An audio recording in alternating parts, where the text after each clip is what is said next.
to Train Your Dragon: The Hidden World is hitting theaters this week, so how does it rank with the other two movies? This is my ranking of all three How to Train Your Dragon movies. How would you rank these worst to best? Let's talk about it in the comments.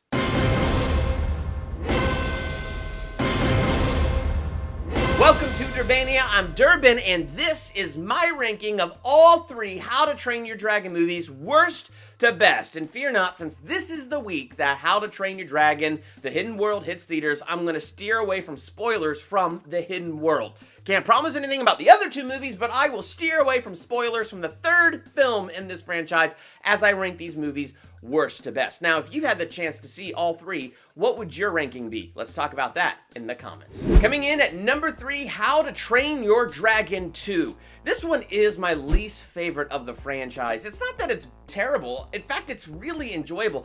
The first time I watched it, I think I saw it on the big screen, but I don't remember. So that should tell you something right there, that it wasn't already a very memorable experience for me.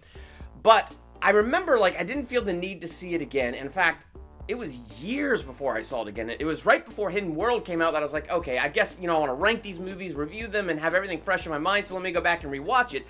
And when I rewatched it years and years later, I did enjoy it a lot more. A lot of great tender moments, like where you have Stoic and Valka meeting each other again, and they do that really cool dance and song together. I don't know why, that just kind of warmed my heart this time around watching it through, where maybe the first time I watched it, it left no impact on me. This time watching it, I was like, oh, that's really nice. So it had really cool, nice moments like that. So it's not that it's a bad movie by any stretch. It's just, for me, in terms of the rest of this franchise and the rest of the movies in this series, the other two were just abundantly stronger. And maybe it's because this movie's suffering from middle child syndrome. I don't know. It's like right smack dab in the middle. So you got the first one, which is the origin. You got the third one, which is the conclusion. And then you got this one with something that happens in the middle. So maybe that's why this is where it is, but I still like it and enjoyed it. Coming in at number 2, How to Train Your Dragon: The Hidden World. I think this one is probably a hair or two below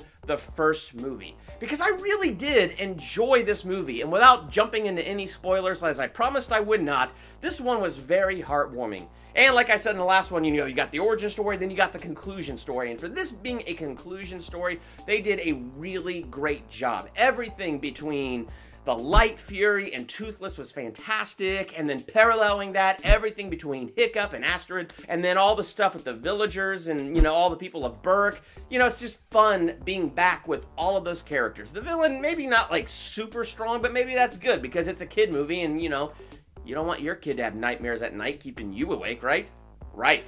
Anyway, it's just enough. So I enjoyed this one. It had a very good, heartwarming story and took these characters to those places that, if you've been following this franchise, it took it to a place you want it to go. Number 1, How to Train Your Dragon. This one is my favorite and it's so tough to beat. I actually forgot how much I enjoyed this movie until this third one was coming out, and I went back to rewatch all three of these movies, and I forgot how much fun this first one is. I forgot how much it draws you in with the story and the characters. Stoic is such a great chieftain, but he really drove me nuts that he just would not freaking listen to a word out of his son's mouth. But then, of course, you look at Hiccup, and as the movies go on, he's got the same stubborn streak in him, and he's got to learn to chill out and listen. But Stoic always figured out how to chill out and listen. He was always ready to humble himself, and it made him a really cool character, a strong leader able to humble himself. And of course, the best part of the first one is the whole Hiccup